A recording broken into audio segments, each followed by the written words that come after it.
So a little bit on the geography of our current cases.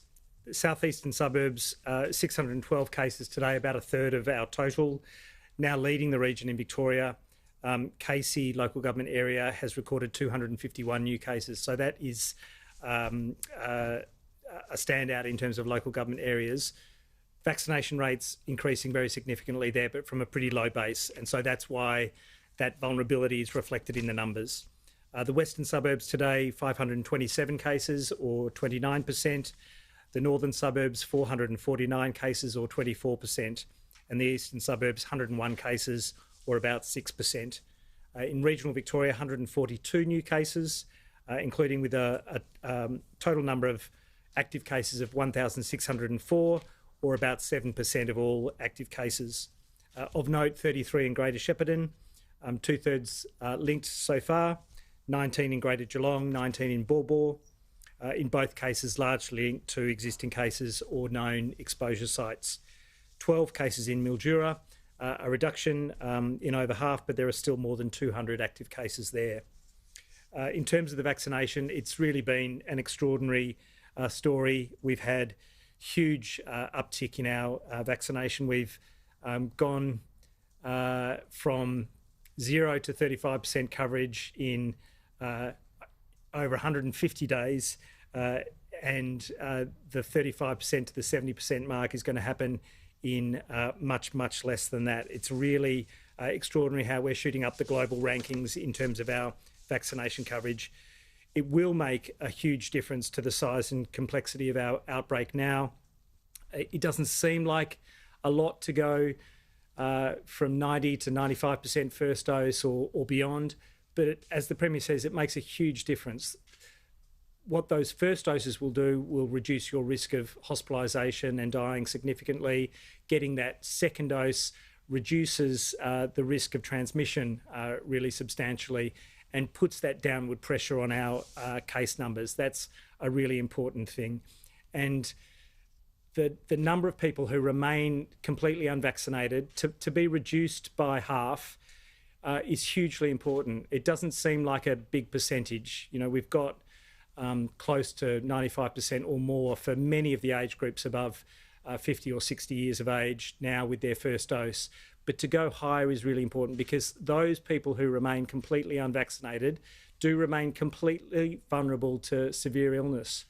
A lot of people are reflecting on the fact that they're well and healthy normally, that they don't get severe colds, that they eat well, that they exercise, that they get sunshine, are not overweight. But many people with no pre-existing illness can get very severe disease. And the reality is many of us, almost half, have a pre-existing illness. And some of those pre-existing illnesses are only mild, but they do predispose us to really severe illness as well. A lot of Australians have asthma and respiratory illness and heart disease, kidney disease and many other pre-existing conditions do put you at greater risk of severe illness. So it's hugely important to keep pushing that line that we need the highest possible vaccination coverage. I don't want people to be completely vulnerable to this significant illness, one that's 10 times more deadly than influenza. So those vaccination figures across many LGAs in Metro Melbourne and regional Victoria are really, really gratifying. Hume's reached 90% single dose coverage, and then Casey, Cardinia, Wyndham in particular, very high first dose coverage. They'll soon be joined by Melton and Frankston and many others. We've got 19 community and neighbourhood pop-ups in some of those areas today and through this week. I'll call out just a few. Mill Park Baps Temple in Whittlesea, Melbourne Demons at Casey Fields, East Reservoir Senior Citizens Centre in Darebin, Our Lady Guardian of Plants Chaldean Catholic Church in Campbellfield within Hume, and Faulkner Community Hall in Moreland. And it's a big week of neighbourhood mini-pops, as my team likes to call them, those little pop-up sites that happen in cafes and gyms and street corners. There'll be pop-ups, mini-pops running half a day at the Moroccan Soup Bar in North Fitzroy, Itiki Sporting Club in Glenroy, Degani in Craigieburn, and neighbourhood houses in Deer Park, Frankston and Rye. They get scores of people attending. Many of those haven't necessarily booked in for a second dose, see the mini pops and are coming and getting vaccinated. So that's great. It's also a reminder that if you haven't made those bookings, please do. Getting that second dose is really critical. As the Premier said, Victorians have so much to be proud of today. We are racing through that 70% double dose mark to go to the 80% at record rates. Really, at this stage of vaccination coverage, faster than almost any other country in the world has done.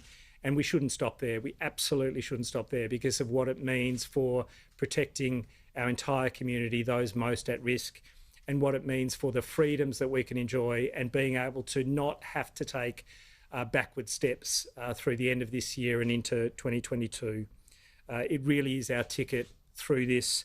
We all want to get out of lockdown, and we've got that slated properly for the 21st of this month. But we will get to 80% double dose. I reckon we'll do it in record time. We're absolutely powering through. Most of the vaccinations given just a few weeks ago were dose one. We've now got 38,000 plus people who got vaccinated in our state-run centres, and more than 32,000 of those were second doses. Many of those are in our younger age groups, which is really critical because they've got a bit more to go in terms of getting that higher coverage. So if you haven't booked your second dose, please book in today, and it'll help us to open up as we hit those thresholds.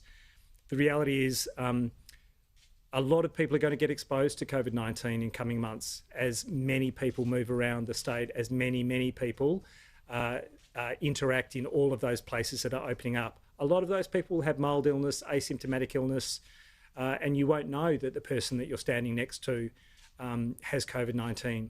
So we really have to protect everyone and on the basis that we are opening up and that we will have those exposures. It might sound confronting, but it's going to be much more manageable. And the modelling tells us that with that very high vaccination coverage, our health system, which will continue to have significant challenges, but it will cope. But please protect yourselves. It's the individuals who are unvaccinated or not fully vaccinated that I'm still concerned for. If you've got those concerns, please speak to your GP. Please speak to a pharmacist or nurse immuniser about any of those concerns, because I do not want people to go through the rest of this year and into 2022 remaining vulnerable. Whether it's a GP, pharmacy, a state-run centre, or a pop-up or a mini-pop that you've stumbled upon, doesn't matter. Please just get vaccinated. Let's bring this home, get your second dose and help us get to that 80 and 90% double dose mark and be an absolute global leader in our vaccination coverage and in the protection of all Victorians. My thanks to everyone. It has been an extraordinary challenge, but haven't we done well to get to this point? And we are heading for even better days ahead. Thanks, Premier.